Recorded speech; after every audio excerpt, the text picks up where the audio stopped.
আসসালামু আলাইকুম বন্ধুরা, সবাই কেমন আছেন? আশা করি ভালো আছেন। আমিও ভালো আছি।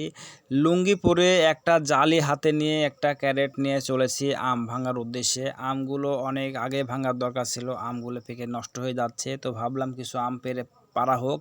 তো আমি আর ফেয়াল যাচ্ছিলাম, তো আমার মেয়ে বলল, আব্বু আমাকেও নিয়ে চলো আম পাড়ার জন্য। তো আমি, আমার মেয়ে আর ফেয়াল তিনজন যাচ্ছে আম পাড়ার জন্য। এদিকে ফেয়াল অনেক অস্থির, আম পাড়ার জন্য অনেক ব্যস্ত হয়ে পড়ছে। মনে হচ্ছে সবগুলো আম একাই পারবে, এরকম একটা ইয়ে।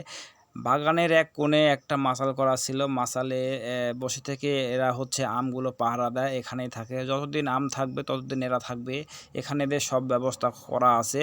তো বাগানের আমগুলো অনেক সুন্দর হয়েছে এবার, প্রতিবার অনেক ভালো আম হয়ে থাকে। প্রতিবারের তুলনায় এবার একটু কম আম হয়েছে, তারপরেও যেটুকু আম আছে অনেক ভালো আছে।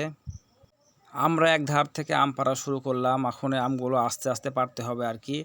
দেখে দেখে পাতার ফাঁকে লুকিয়ে আছে অনেক আম, সেগুলো দেখে আস্তে ধীরে পাড়তে হবে। আসলে সবগুলো আম পাড়তে হবে। আম পাড়া প্রায় মানে এখন আম তো আর নাই, শেষের দিকে। আমি আমগুলো পাড়তেছিলাম আর ফেয়াল ওগুলো আম সবগুলো কুড়িয়ে এনে ক্যারেটে রাখতেছিল। তো নিচেরগুলো আমি পাড়ার পরে ফেয়াল বলতেছে, ভাই আমি উপর থেকে পারবো, গাছে উঠি। তো আপনারা যদি গাছে উঠে আম পারেন তাহলে অনেক সাবধানতার সাথে আম পারবেন, কারণ গাছ থেকে পড়ে একটা ক্ষয়ক্ষতি হতে পারে। তো ফেয়াল খুব সাবধানতার সাথে আম পাড়তেছে, আমগুলো পেড়ে নিচে ফেলাচ্ছে। এদিকে আমার মেয়ে তো ওখানে গেছে একদম খুশিতে আনন্দিত, আমগুলো সুন্দর করে নিজে ক্যারেটে করতেছে আর বলতেছে অনেক ভালো লাগতেছে। অনেক পরিশ্রমী আমার মেয়ে, দেখতে পাচ্ছেন অনেক সুন্দরভাবে আমগুলো একটা একটা করে দেখাচ্ছে, দেখা হচ্ছে যে আম ক্যারেট করে রাখতেছে। তো আমরা প্রায় সবগুলো গাছের আম কিছু কিছু করে পাড়ছি, আরও কিছু কিছু আম আছে। তো সবগুলো আম এখানে আছে, এখান থেকে ক্যারেট করব। আম পাড়া প্রায় শেষের দিকে। এখন আমগুলো বাসায় নিতে হবে। তো আম পাড়া যখন শেষ, তখন ফেয়ালে আম পাড়ার যে জালি দিয়ে একটু লাঠি খেলার চেষ্টা করতেছে আর একটু মজা করতেছে যে হ্যাঁ আম পাড়া আজকের মতো শেষ, আবার অন্য এক সময় আসবো। তো দুজন মিলে একটু মজা করলো এখানে আম পাড়া শেষে। তো আমগুলো পাড়া শেষে আম বাগানের পাশে ছিল লেবু গাছ, অনেক সুন্দর লেবু ধরে আছে। তো আমার মেয়ে ওখানে গেছে লেবু পাড়তে। আসলে লেবুর গাছ অনেক কাঁটা থাকে, ওই জন্য ভাবলাম তাহলে আমি কিছু লেবু পাড়ি। তো গাছ থেকে টাটকা কিছু লেবু আমি পাড়তেছি, একদম ফ্রেশ সতেজ লেবু, অনেক সুন্দরভাবে ধরে আছে সবগুলো, দেখতে পাচ্ছেন অনেক সতেজ।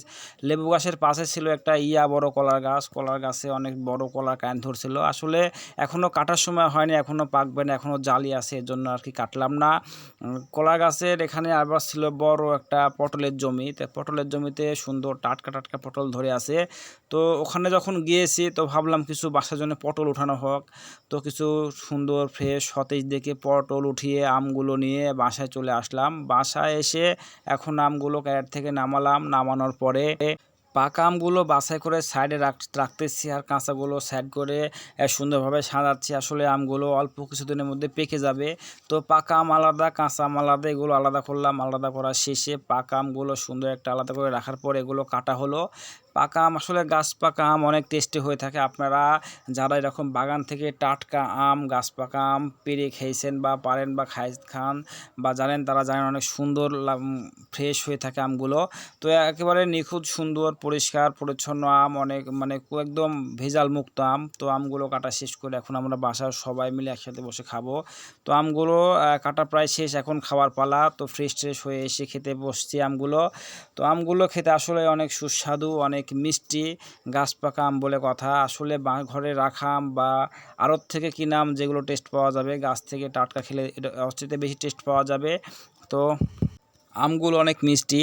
তো বন্ধুরা, আসলে আপনারা আমার ভিডিও দেখেন, লাইক করেন, শেয়ার করেন। আপনারা সবাই নিজ নিজ অবস্থান থেকে ভালো থাকবেন, আমার জন্য দোয়া করবেন। আপনারা সবাই ভালো থাকবেন, সুস্থ থাকবেন।